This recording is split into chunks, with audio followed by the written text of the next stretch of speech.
नाम में उन तमाम अपने प्यारों को जो खास तौर पे इस वक्त लाइव सर्विस में हमें ज्वाइन किए हुए हैं, आपको वेलकम कहते हैं, खुशामदीद कहते हैं और खुदा उनसे दुआ गो हैं। खुदा और आपको ब्लेस करे, बरकत दे। खुजूरी द्वार आप सबको, जितने यहाँ पे मौजूद हैं और जितने लोग लाइव सर्विस में हमें ज्वाइन किए हुए हैं, आप सबको बहुत बहुत मुबारक हो। और मेरी दुआ है खुदावंद इस दिन को आप सबके लिए बड़ा बाबरकत ठहराए, आमीन। कलाम मुकद्दस में से अपनी रहनुमाई के लिए आज हम तिलावत करेंगे। अगर आपके पास बाइबल मुकद्दस मौजूद है, नया अहदनामे में से मुकद्दस मत्ती रसूल की मारिफत लिखी गई इंजील, इसका 21वां बाब। कलाम मुकद्दस में से नया अहदनामे में से मुकद्दस मत्ती रसूल की मारिफत लिखी गई इंजील, इसका 21वां बाब और इसकी पहली 11 आयात कलाम मुकद्दस में से हम पढ़ेंगे। संडे स्कूल टीचर्स इधर आ जाएं, शाबाश, अपनी ड्यूटी सर अंजाम दें बच्चों के पास। और जब वो यरूशलेम के नजदीक पहुंचे और जैतून के पहाड़ पर बैत फगे के पास आए, तो यीशु ने 2 शागिर्दों को यह कहकर भेजा,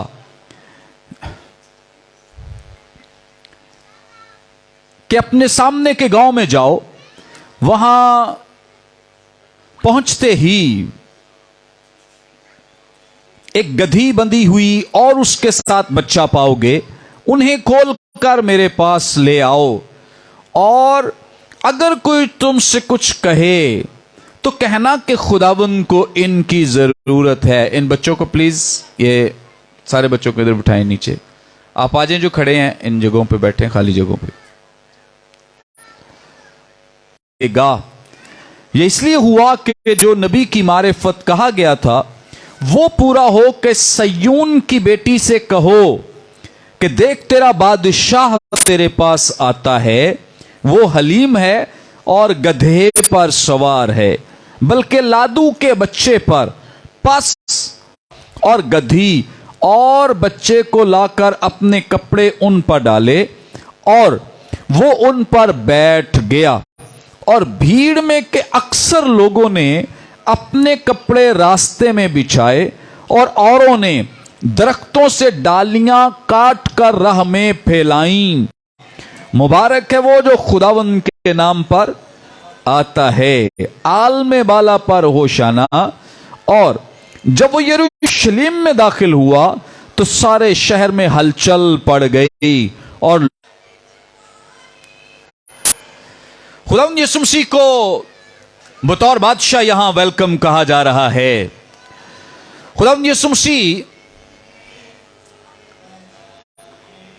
को जो लोग वेलकम कह रहे हैं, खुशामदीद कह रहे हैं, याद रखें कि ये लोग खुदावंद यीशु मसीह के ताल्लुक से जो पेशगोइयां हैं और जितनी भी प्रोफेसीज बाइबल मुकद्दस में मौजूद हैं, इन सब से आगाह थे, इनको जानते थे कि ये सारी की सारी खुदावंद यीशु मसीह के बारे में कही गई हैं। बड़े गौर से सुने खुदा का कलाम।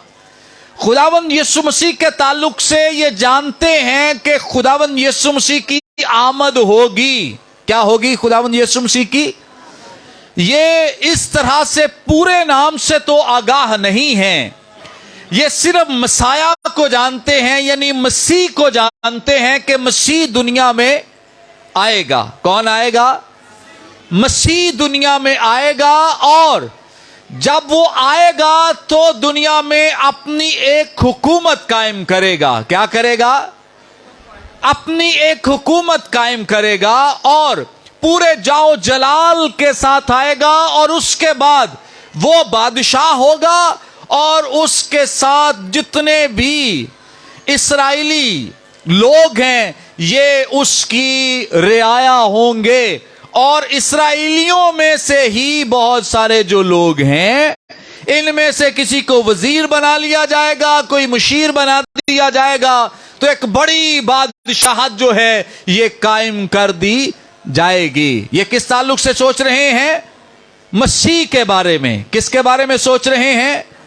मसीह के बारे में, कि मसीह ऐसा बादशाह होगा। मसीह क्या होगा? बादशाह होगा, यानी इस तरह का बादशाह होगा कि पूरी दुनिया में अपनी सल्तनत कायम करेगा। लेकिन याद रखें, पुराना अहाद हमारी रहनुमाई करता है खुदावंद यीशु मसीह की एक नहीं बल्कि दो आमदें होंगी। एक नहीं बल्कि दो आमदें होंगी। पहली आमद जो है वो जिस तौर से खुदावंद यीशु मसीह आए हैं और उसके बाद उन्हें सलीब पर दिया गया, उन्होंने अपना कफारा दिया है, उन्होंने अपनी जान का नजराना पेश किया। इस आमद के ताल्लुक से जो यहूदी लोग हैं बड़े कंफ्यूज हैं। वो इस बात को कबूल करने के लिए भी तैयार नहीं है कि ऐसा भी बादशाह होगा कि उसको इंसान पकड़कर मारेंगे और कत्ल कर देंगे और इस तरह से वो अपनी जान जो है वो इस तरह पेश कर देगा। सो इस एतबार से याद रखें, खुदा का कलाम हमारी रहनुमाई करता है, हमें बताता है कि जो पुराना अहद खास तौर पे मसीह यीशु की दो आमदों का तज़किरा करता है। कितनी आमदों का? दो आमदों, पहली आमद और दूसरी आमद। लेकिन याद रखें कि जो यहूदी लोग हैं ये खुदावंद यीशु मसीह की सिर्फ एक आमद पर ईमान रखते हैं। कितनी आमदों पर? एक पर ईमान रखते हैं। और वो भी कौन सी है? वो पहली नहीं बल्कि दूसरी आमद पर। वो दूसरी आमद इसलिए क्योंकि उसमें मसीह ने अपने पूरे जाहो जलाल के साथ आना है।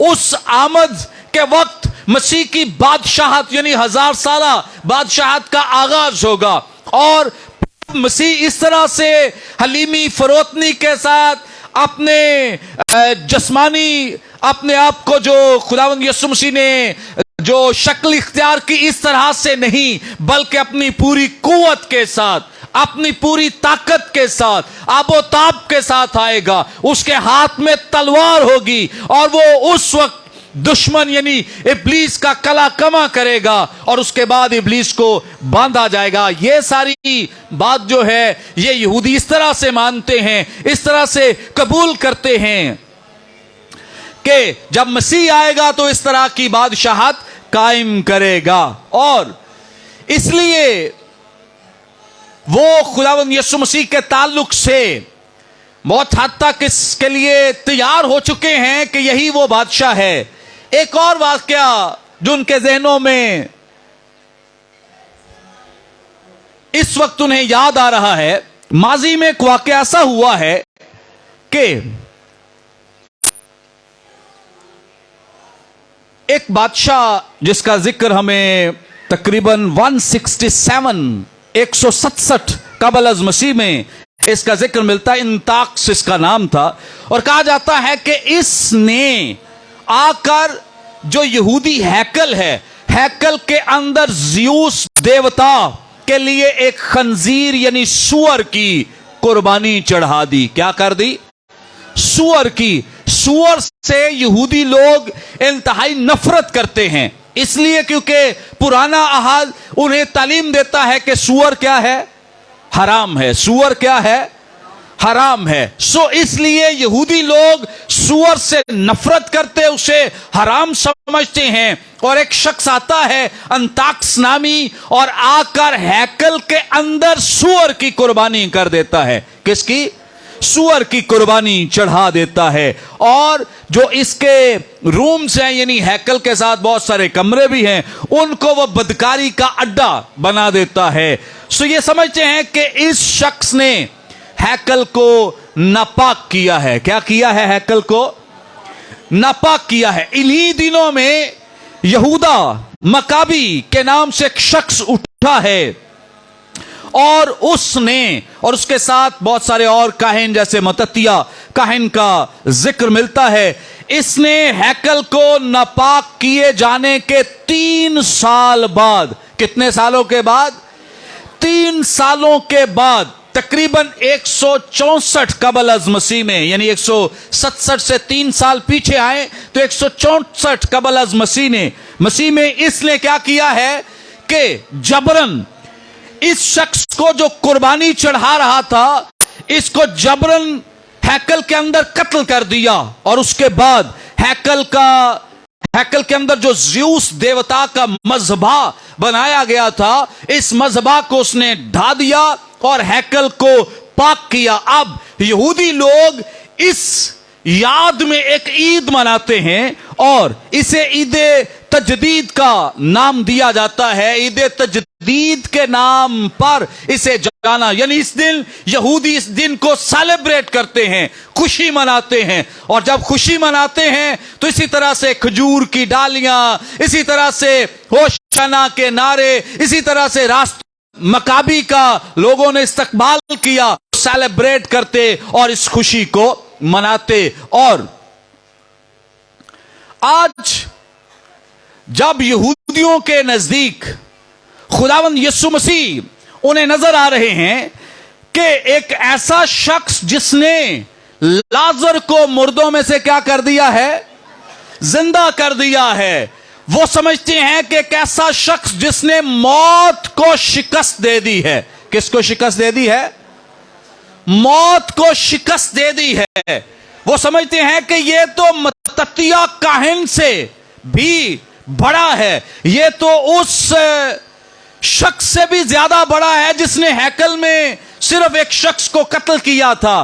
वो तो कत्ल करने वाला था, लेकिन इनका ईमान अब यह कायम हो गया है कि वो तो जिंदगी जाया करने वाला था, हमें तो एक ऐसा शख्स अब मिला है जो मौत को जिंदगी में तब्दील करने वाला है। सो इसलिए याद रखें कि जब इन्होंने खुदावंद यीशु मसीह को देखा है, जो कि हालात तो सेम है, उस वक्त हैकल नापाक हो रही थी, अब भी हैकल नापाक हो रही है, हैकल में कारोबार हो रहा है, बिजनेस हो रहा है। सो जो हालात 167 कबल अज मसीह में थे, वैसे हालात इन्हें खुदावंद यीशु मसीह के दौर में दिखाई दे रहे हैं, नजर आ रहे हैं कि तब भी हैकल नापाक हो रही थी और अब भी हैकल क्या हो रही है, नापाक हो रही है। जैसा जुल्म उस वक्त हम पर रवा रखा गया, आज भी वो जुल्म और सितम हमारी जिंदगियों पर जारी और सारी है। आज भी बहुत सारे यहूदी ये ख्याल करते थे कि हमारे साथ ज्यादती की जा रही है, हमारा पैसा लेकर रोमी गवर्नमेंट अपने मकसद के लिए इस्तेमाल करती है। ये जो मसूल वो लेते थे, टैक्स लेते थे, इनका ख्याल है कि ये हमारा पाक पैसा है और ये नापाक खातों में जाता है। सो ये हमारी भी तौहीन है, खुदा के पैसे की तौहीन है, उसकी हैकल की तौहीन की जा रही है। सो ये समझते हैं कि जैसे हालात 167 ईस्वी में कायम हुए थे, आज भी वही हालात जो हैं वो कायम हो चुके हैं। और उस वक्त मत्तिया काहिन ने और चंद मकाबियों ने हमें इस गुलामी से छुड़ा लिया और दुश्मन को शिकस्त दे दी। इसके साथ वो समझते हैं कि अब हमारे लिए एक ऐसा शख्स मौजूद है जिसे मसीह कहा जाता है। ये शख्स हमें क्या कर सकता है? रोमियों की गुलामी से छुड़ा सकता है। रोमियों की गुलामी से क्या कर सकता है?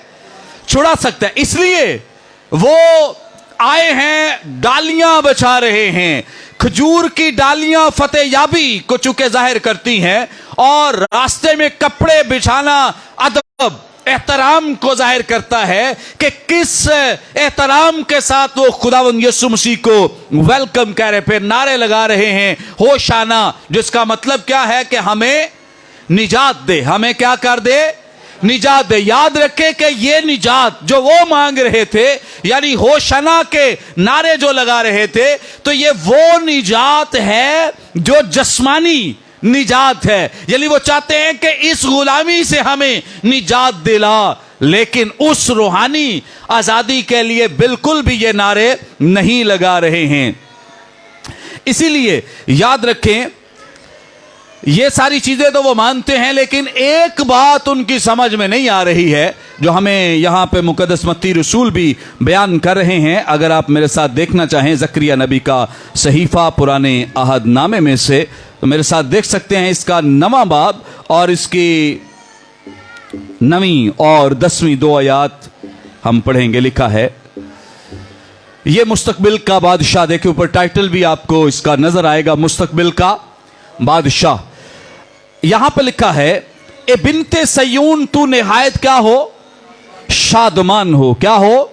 निहायत शादमान हो, ए दुख तेरे यरूशलेम खूब ललकार, क्योंकि देख तेरा बादशाह तेरे पास आता है, वो सादिक है और निजात उसके हाथ में है, निजात उसके हाथ में है। अब ये निजात और जो नारे निजात के लग रहे हैं, होशना, होशना का मतलब क्या? हमें निजात दे। होशना का मतलब क्या है? हमें। याद रखें, होशना और ये जो निजात है, इन दोनों में बड़ा फर्क है। ये निजात जो है ना सिर्फ जिस्मानी बात कर रही है, बल्कि इसका मतलब रूहानी निजात है, रूहों की निजात है। लेकिन यहूदी सिर्फ जिस्मानी निजात के नारे लगा रहे हैं। अब कहा जाता है कि ये तकरीबन 520 से 518 कबल अज़ मसीह में ज़करिया नबी ने चूंकि खिदमत जब की है, उस वक्त ये तसल्ली लोगों के साथ शेयर की है, उनको ये बताया है कि खुदा ये फरमाता है कि एक बादशाह आएगा जिसकी क्वालिटीज़ भी यहाँ पे बयान की गई, उनको तसल्ली देते हुए। और ये पेशगोई इनके लिए तसल्ली और तशफ़ी का एक पैगाम है कि बहुत जल्द ऐसा होगा, क्योंकि इस वक्त 580 कबल अज़ मसीह में ये बाबलियों की असीरी में है। आपको याद होगा कि जो यहूदी हैं, इस्राएली हैं, बहुत हद तक इन्होंने असीरी और गुलामी का सामना किया है। अब भी यानी 520 कबल अज़ मसीह में ये बाबलियों की असीरी में जिंदगी गुजार रहे हैं और यहां पे ये बड़े मायूस हो चुके हैं। और इस मायूसी के आलम में खुदा ने अपने बंदा मर्द खुदा बुजुर्ग ज़करिया की मारिफत ये कलाम किया है और इनसे ये कहा है कि एक बादशाह आएगा जो तुम्हें क्या करेगा? निजात देगा। एक बादशाह आएगा जो तुम्हें क्या करेगा? और ठीक 500 साल के बाद खुदावंद यीशु मसीह इस दुनिया में तशरीफ फरमा हुए और उन्होंने आकर इस नबूवत के मुताबिक काम किया।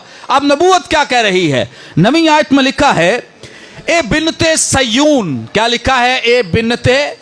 बिन्नत का क्या मतलब है? क्या मतलब है? बेटी। और इसी तरह से आगे भी अगर देखें, ए दुख्तरे यरूशलेम, तो दुख्तर का क्या मतलब है? बेटी। अब आप ख्याल कर रहे होंगे या कुछ लोग ये समझते हैं कि शायद ये जो दुख्तरे यरूशलेम की बात की जा रही है या बिन्नते सयून की बात की जा रही है, तो शायद यरूशलेम की बेटियों से कलाम किया जा रहा है या ये जो सयून के लोग हैं उनमें से सिर्फ खवातीन से कलाम किया जा रहा है। ऐसा ही है? ऐसा नहीं है।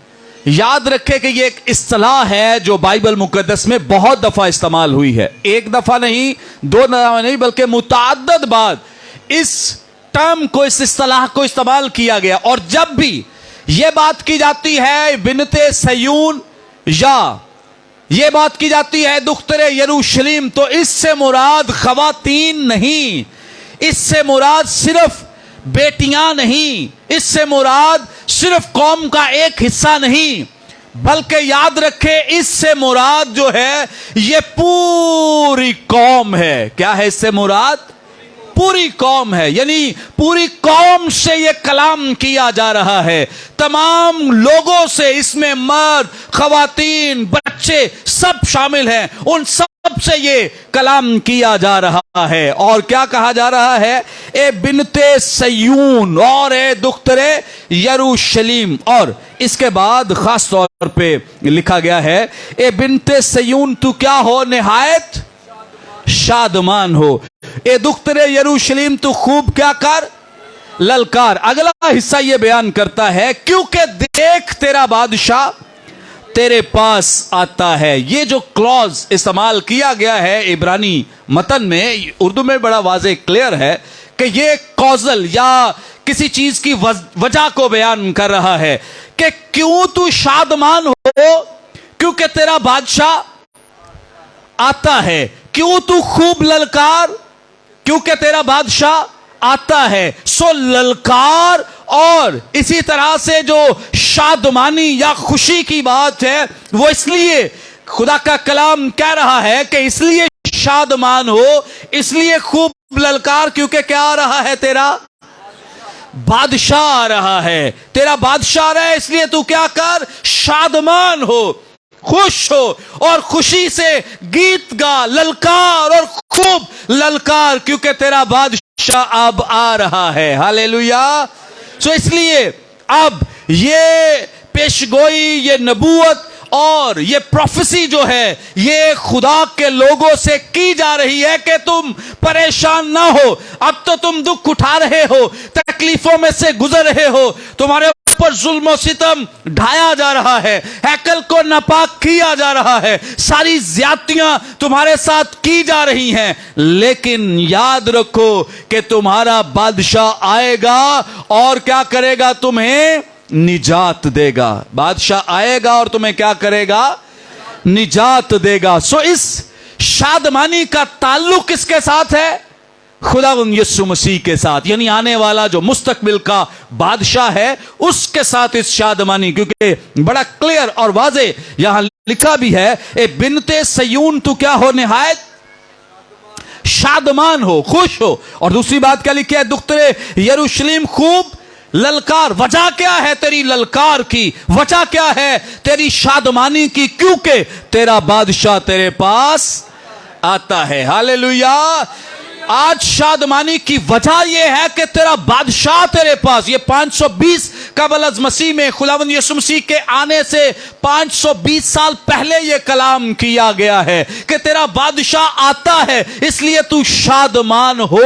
और लोगों ने खुदावंद यीशु मसीह की जिंदगी में इस शादमानी का तजुर्बा किया है, इस खुशी का तजुर्बा किया है। जहां जहां खुदावंद यीशु मसीह गए हैं, जैसे सफ़े मातम बिछी हुई है किसी घर में और खुदावंद यीशु मसीह आए हैं वहां पर, जैसे यायर की बेटी देख लें, वहां पे लोग इकट्ठे हैं, रो पीट रहे हैं, किराए पर खवातीन बुलाई गई हैं जो खूब मातम कर रही हैं। लेकिन खुदावंद यीशु मसीह जब आए हैं और उसके बाद क्या समा है, जब खुदावंद यीशु मसीह ने कहा ये लड़की मरी नहीं है बल्कि, तो क्या हुआ? सब लोग हंसने लगे हैं, खुशी और शादमानी। इसके बाद जब मातम को खुदावंद यीशु मसीह ने यानी इस मौत को जिंदगी में बदल दिया है, तो कैसी बड़ी शादमानी इस घराने में होगी, कैसा बड़ा खुशी का समा इस घराने में होगा। सो इसलिए खुदा का कलाम कहता है कि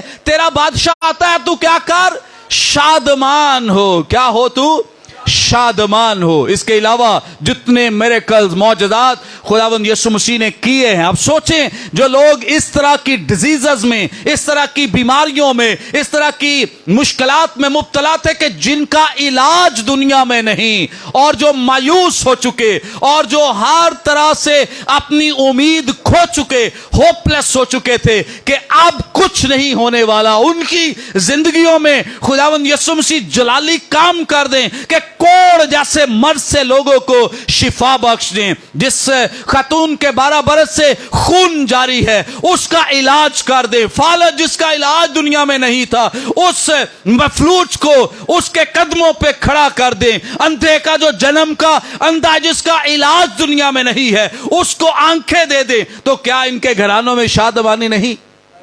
प्रेज गॉड, हालेलुया। सो याद रखें, खुदावंद यीशु मसीह के लिए, इसलिए खुदा का कलाम हमारी रहनुमाई करता है कि तू इसलिए शादमान हो कि तेरा बादशाह आता है। ये शादमानी कोई और ढूंढ रहे हैं, अभी हम इस पर गौर करेंगे। जिसलिए ये नारे लगा रहे हैं, जिसलिए ये आज खूब ललकार रहे हैं और बड़ी हमदोसना भी कर रहे हैं, खजूर की डालियां भी लहरा रहे हैं, कपड़े बिछा रहे हैं और बहुत कुछ और भी किया जा रहा है ताकि ये जो इनके मकासद हैं वो पूरे हो सकें। लेकिन जो खुदा का कलाम है ये हमारी रहनुमाई करता है कि जब मसीह आएगा, जब प्रॉमिस्ड मसाया आएगा, तो वो क्या करेगा? वो तुम्हें ऐसा इत्मीनान देगा, ऐसी खुशी, ऐसी शादमानी देगा जो दुनिया नहीं दे सकती है। हालेलुया। जो दुनिया की चीजों से आप हासिल नहीं कर सकते हैं। इसलिए खुदा के कलाम में लिखा है कि एक दुख्तरे यरूशलेम तू खूब ललकार, ए बिनते सयून तू शादमान हो, ए यहूदी लोगों, ए बनी इस्राएल कौम, तुम खूब खुशी और शादमानी करो क्योंकि तुम्हारा बादशाह आता है। एमाल की किताब, रसूलों के एमाल, इसका 8वां बाब, अगर आपके पास बाइबल मुकद्दस है मेरे साथ मिलकर देखिए। रसूलों के एमाल, इसका 8वां बाब और इसकी 8वीं आयत खुदा के कलाम में यो मरकुम है। रसूलों के एमाल, इसका 8वां बाब 8वीं आयत में लिखा है, और उस शहर में बड़ी खुशी हुई। क्या लिखा है? उस शहर में बड़ी खुशी हुई। अब थोड़ा समझ चुके, ये अगर सिर्फ एक ही आयत पढ़े तो हमें समझ नहीं आएगी बात क्या हो रही है। यहां पे हुआ ये यूं है, स्टिफनस को कत्ल कर दिया गया है। स्टिफनस को कत्ल कर दिया गया है। आप सोचें कि अब चूंकि जितने लोग भी मसीह के नाम से कहलाते हैं उन्हें कत्ल किया जा रहा है। और ऐसा नहीं है जैसे आज माहौल है मसीहियों का, जहां मर्जी इबादत करते हैं फिर भी वो कहते हैं जो हमारे साथ यहां ज्यादतियां हो रही हैं, हमें कत्ल किया जा रहा है हमारे साथ। ये ऐसा तो माहौल ही नहीं था। हमने तो वो इज़हार-ए-सानी देखी नहीं है, हमें तो उसका अंदाजा है ही नहीं है। हम इसको भी इज़हार-ए-सानी समझते रहते हैं, हम इसको भी नारवा सलूक समझते रहते हैं कि नहीं हमारे ऊपर भी बड़ी परसिक्यूशंस हैं, हम भी इज़हार-ए-सानी में। नहीं, जो इज़हार-ए-सानी इब्तदाई कलीसिया ने देखी है, आपको पता है कि ये कलीसिया बाहर निकलकर एक दूसरे के नाम से नहीं पुकारते थे, एक दूसरे का नाम नहीं लेते थे ताकि किसी को पता ना चल जाए कि ये क्या है, मसीही। इन्होंने इशारे रखे हुए थे एक दूसरे को बुलाने के लिए। कई दफा हाथ का इशारा था कि जब मैं हाथ हिलाऊं तो समझना कि मैं क्या हूं, मसीह। क्योंकि चंद मसीही थे और वो सिर्फ इस तरह से करते थे कि इशारों से बातें समझाया करते थे। और फिर इन्हें बाहर निकलने की इजाजत नहीं कि बाहर निकलकर इस तरह से जैसे हम बड़ी धूमधाम से जुलूस भी निकालते, इबादत भी करते, प्रस्तिश भी करते, ऊंची आवाज में माइक भी चलाते हैं। सो ये इस तरह से हालात उस वक्त नहीं थे। अब हुआ क्या है, स्टिफनस को निकालकर शहीद किया गया है। क्या कर दिया गया है? शहीद। बड़ा मातम है, बड़ी इज़हार-ए-सानी है, हर तरफ खौफ और हर तरफ ऐसी फजा कायम हो चुकी है कि लोग डर के मारे अपने घरों से नहीं निकले। उस वक्त खुदा का कलाम बयान करता है कि फिलिप्पुस, कौन? फिलिप्पुस जो है, ये यूनानी मतल में बड़ा इसका मजा है। यूनानी मतल में यह कि वो ऐसे जैसे एक शख्स जो है वो कूदता है किसी ग्राउंड में मुकाबले के लिए, उतरता है ना, छलांग लगा कर आता है कि अब मैं इनसे लड़ूंगा या अब मैं मसीह के लिए शहीद होऊंगा। सो जब लिखा है खुदा के कलाम में कि जब फिलिप्पुस यहां उतरा है तो शहर में बड़ी खुशी हुई है। हालेलुया। किस वजह से खुशी हुई है? क्योंकि अब मसीह का एक और सिपाही आ गया है। कौन आ गया है? मसीह का एक और सिपाही। ये है शादमानी। हमारी शादमानी, यहूदियों की शादमानी में बड़ा फर्क है जो इब्तदाई कलीसिया की शादमानी है। कैसी शादमानी है कि एक शख्स ने और अपने आप को पेश कर दिया है कि मुझे कत्ल किया जाए, मुझे अब मसीह के लिए कुर्बान किया जाए। एक और अगर हम वाक्या देख लें, इसी बाब की 39वीं आयत में लिखा है, 8वें बाब ही की 39वीं आयत, जब वो पानी में से निकल कर ऊपर आए तो खुदावंद का रूह फिलिप्पुस को उठा ले गया और खोजा ने उसे फिर न देखा क्योंकि वो खुशी करता हुआ, क्या करता हुआ? खुशी किस लिए कर रहा है? क्योंकि उसने मसीह को कबूल कर लिया है। मसीह को क्या कर लिया है? अब मर्द खुदा बुजुर्ग जकरिया इस बात के लिए गवाही दे रहे हैं, प्रोफेसाइज कर रहे हैं, नबूवत कर रहे हैं कि जब ये बादशाह आएगा तो तुम क्या हो जाओगे? शादमान हो जाओगे। क्या हो जाओगे? सो जहां जहां खुदावंद यीशु मसीह के पांव पड़ते रहे और जहां जहां वो लोगों में जाकर मुनादी करता और वो उसे कबूल करते रहे, हर जगह खुशी और शादमानी दिखाई देती है। क्या दिखाई देती है? खुशी और शादमानी दिखाई देती है। इसीलिए वो मर भी रहे हैं और उनके पास अब खाने की चीजें कम पड़ गई हैं, क्योंकि जिस कमरे में बंद थे डरते थे कि पता ना चल दे कि मसीही कहां छुपे हुए हैं, क्योंकि अगर रूमियों को पता चल जाए, यहूदियों को पता चल जाए कि कहां पे छुपे हुए हैं, क्योंकि जो ये काम कर रहे थे इसके लिए रूमी गवर्नमेंट ने कानून बना रखा था कि कोई भी अब अपना नया मजहब मुतारफ नहीं कराएगा, कोई शख्स अपना नया मजहब मुतारफ नहीं कराएगा। और ये तो एक नया मजहब मुतारफ करा रहे हैं, इसलिए ये डरते कांपते हुए कमरे में बंद हैं, लेकिन आहिस्ता आहिस्ता ये दलेरी के साथ मसीह का काम करते रहे। और इस फजा के बावजूद इनके अंदर एक ऐसी शादमानी है जिन्हें रूमियों की तलवारें खत्म नहीं कर सकी हैं, रूमियों की सख्ती खत्म नहीं कर सकती है। यहूदी इनकी शिकायत कर दिया करते थे रूमियों को जाकर के यहां छुपे हैं, यहां छुपे हैं।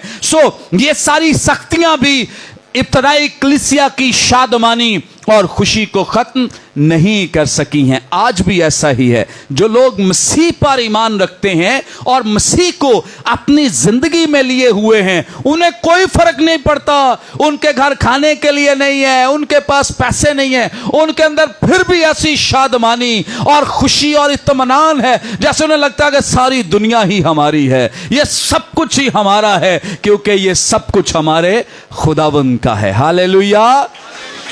मसीह की जो शादमानी है इसका ताल्लुक चीजों के साथ नहीं है कि चीजें हैं तो हम खुश हैं, पैसे हैं तो हम खुश हैं, नहीं हैं तो हम क्या हैं, उदास हैं। चेहरों पे साफ लिखा होता है कि पॉकेट में पैसे नहीं हैं। चेहरे बता रहे होते हैं, लेकिन मसीही का चेहरा बताता है कि अंदर शादमानी है। मसीही का चेहरा क्या बताता है? अंदर शादमानी है, इत्मीनान है, सुकून है, तसल्ली है। इसलिए क्योंकि खुदा के कलाम ने यह बयान किया है कि बिनते सयून तू क्या हो? शादमान हो। क्या हो तू? शादमान हो। उसके बाद लिखा है कि तू खूब ललकार। अच्छा, अब जब बादशाहों की बात हो, दो बादशाहों का तज़किरा हो, जैसे आज भी अगर आप इंटरनेट पर निकाल लें कि फलाना बादशाह फलां बादशाह, तो आपको हमेशा कंपटीशन की बात मिलेगी, मुकाबले की बात मिलेगी। क्या मुकाबला आपको मिलेगा? इस बादशाह के पास इतने घोड़े हैं, इस बादशाह के पास इतने रथ हैं, इस बादशाह की इतनी बड़ी सिक्योरिटी है, इसके पास इतना बड़ा प्रोटोकॉल है, इस बादशाह की इतनी गाड़ियां हैं, इतने घर, इतनी जायदादें, ये मुकाबला नजर आएगा। लेकिन आपको ये बादशाह जो यहां ज़करिया नबी जिस बादशाह की बात, यहां कोई मुआवजा नहीं कर रहा, बिल्कुल आपको मुआवजे की फजा नहीं मिलेगी। आपको एक ऐसा बादशाह मिलेगा जो इन सब बादशाहों से ही मुनफरद बादशाह है। हालेलुया। एक ऐसा बादशाह जो इन सबसे अलग जुदा बादशाह है। आप देख लें, मेरे साथ मिलकर इसी हवाले को खुला रखें। ज़करिया नबी का सहीफा, इसका 9वां बाब और इसकी 9वीं आयत से लिखा है, बिनते सयून तू निहायत शादमान होए, दुख्तरे यरूशलेम तू क्या कर?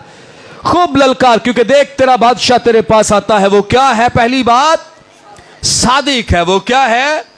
सादिक है। आम बादशाह के बारे में आपने सुना होगा, बड़ा मकार है, बहुत तेज है, बहुत शातिर है, बहुत चालाक है। लेकिन खुदावंद यीशु मसीह का किसी से मुकाबला नहीं, बल्कि उसको डिफरेंशिएट, मुनफरद करके बयान किया जा रहा है कि ये जो बादशाह है ये सादिक है। ये क्या है? सादिक, यानी रास्तबाज बादशाह है। और कैसी हैरानी की बात है, आप जिस भी बादशाह की रियाया में हैं, आपको बादशाह कभी वो ऑनर नहीं दे सकता जो उसके पास है, कभी वो इज्जत नहीं दे सकता जो उसके पास है। लेकिन हैरानी की बात यह है कि जब आप इस बादशाह से जिसका तज़किरा हमें यहां मिल रहा है, इससे मिल जाते हैं। आए मेरे साथ देखें, मुक़द्दस पौलुस रसूल का कुरिन्थियों की कलीसिया के नाम लिखा गया दूसरा खत, इसका 5वां बाब और इसकी 21वीं आयत। मुक़द्दस पौलुस रसूल का कुरिन्थियों की कलीसिया के नाम लिखा गया दूसरा खत, इसका 5वां बाब और इसकी 21वीं आयत में लिखा है,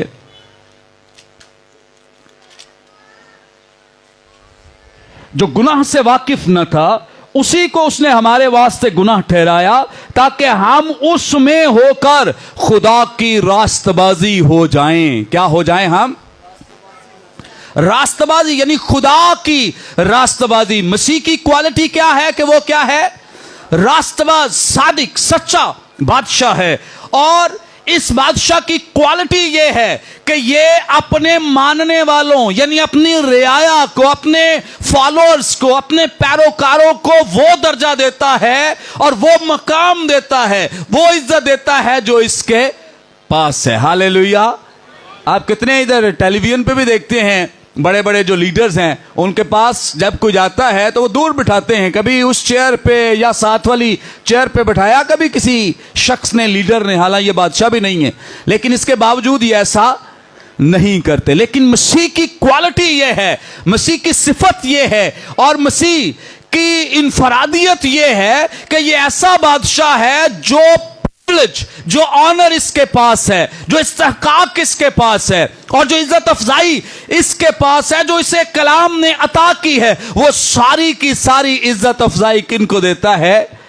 अपने लोगों को, अपने पैरोकारों। जैसे मसीह दुनिया का इंसाफ करेगा, ईमानदार क्या करेंगे? दुनिया का इंसाफ करेंगे। क्या करें? दुनिया का इंसाफ करेंगे। मसीह तख्त पर बैठेगा और लोगों को जब वो ताज जाहिर करता है कि हमें भी उसी बादशाहत का हिस्सा बना दिया जाएगा। आमीन। ताज किस चीज को जाहिर करता है? बादशाहत को, यानी हम भी उसी बादशाही का हिस्सा हो जाएंगे।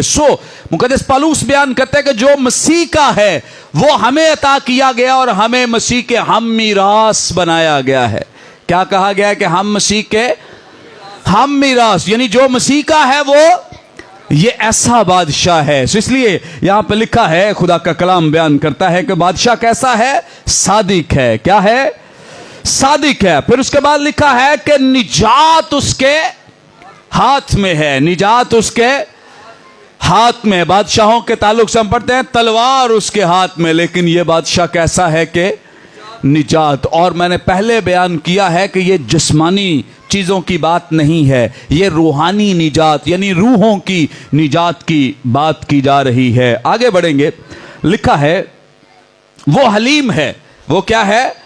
हलीम है और गधे पर, बल्कि जवान गधे पर क्या है? बादशाह हो और उसका जिक्र किसके साथ आए? गधे के साथ। पॉसिबल नहीं है। इसलिए लोगों को यह लगता है कि ये वो बादशाह ही नहीं है जो हमें निजात दे सके, ये बचा सके। और इसीलिए वो 5 दिन के बाद क्या नारे लगाते हैं कि इसे क्या कर दे?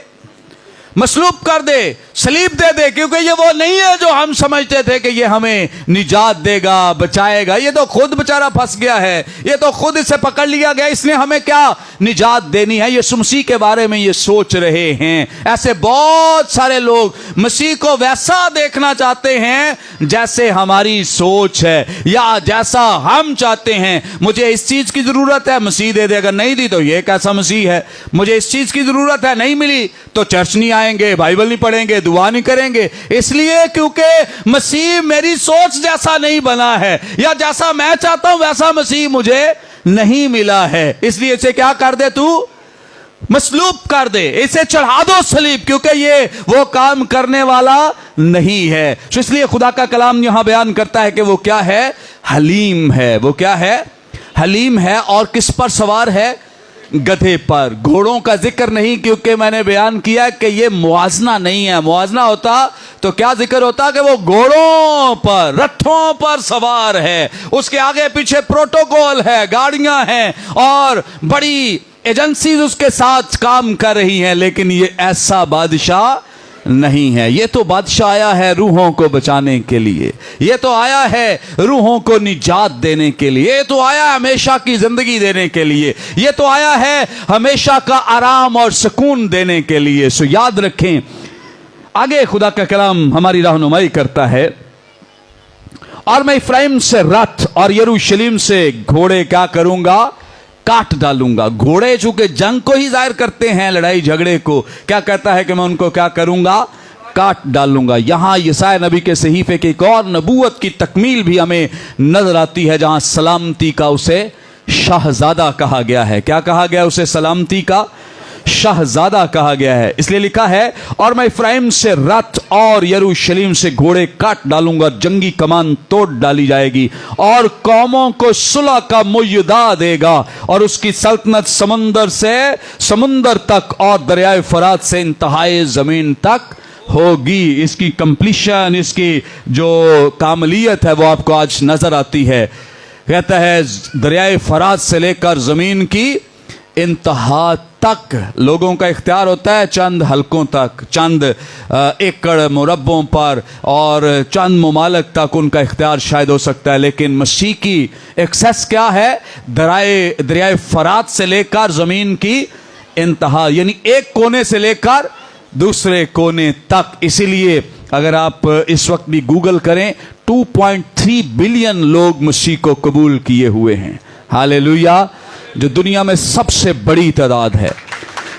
ये वो कामलियत है जो खुदावंद यीशु मसीह के ताल्लुक से नबूवत की गई कि हमारा बादशाह ऐसा होगा। जो हमने अभी मुकद्दस मत्ती रसूल की मारिफत लिखे गए इंजीली बयान में पढ़ा है, तो याद रखें कि ये लोग जो हैं ये सिर्फ मसीह के बारे में इस बात को जानते हैं कि मसीह अब क्या करेगा, तौबाला कर देगा, हुकूमत गिरा देगा। और इसके साथ उन्हें याद आ रहा है कि यहूदा मकाबी ने भी आकर बड़ा तहलका मचाया था और मततिया काहिन ने आकर जब कत्ल कर दिया था, हैकल को पाक कराया, फिर उसकी याद में ये ईद भी सेलिब्रेट की जाती है, तो मसीह भी ऐसा करेगा। लेकिन 5 दिन के बाद जब उन्होंने देखा है कि मसीह ने ऐसा नहीं किया, तो क्या कहने लगे हैं कि इसे क्या कर दे? कत्ल कर दे, मसलूब कर दे, क्योंकि इसने हमारी उमंगों के मुताबिक काम नहीं किया है। हम भी बहुत नारे लगाते हैं। मैं ये रिक्वेस्ट करना चाहता हूँ, ये कहना चाहता हूँ, हमारा डालियाँ लहराना, नारे लगाना, दुआएं करना ऐसा फेक ना हो जैसे इन यहूदियों का है, बल्कि हम दिल से, क्योंकि जैसा वो बादशाह है उसे उसी तरह से एक्सेप्ट करना है, उसे उसी तरह से कबूल करना है। हमें मसीह को या खुदा को अपनी मर्जी का खुदा नहीं बनाना, बल्कि जैसा खुदा है वैसे उसे कबूल करना है और हमने उसकी मर्जी के मुताबिक बनना है, ताकि वो हमें और ज़्यादा ब्लेस करे। खुदा अपने कलाम के वसीले हमें बरकत दे, आमीन। आए अपने सरों को खुदा की हुजूरी में झुकाएं, अपनी आंखों को बंद करें, सब सर खुदा की हुजूरी में झुक जाएं, सब आंखें बंद हों।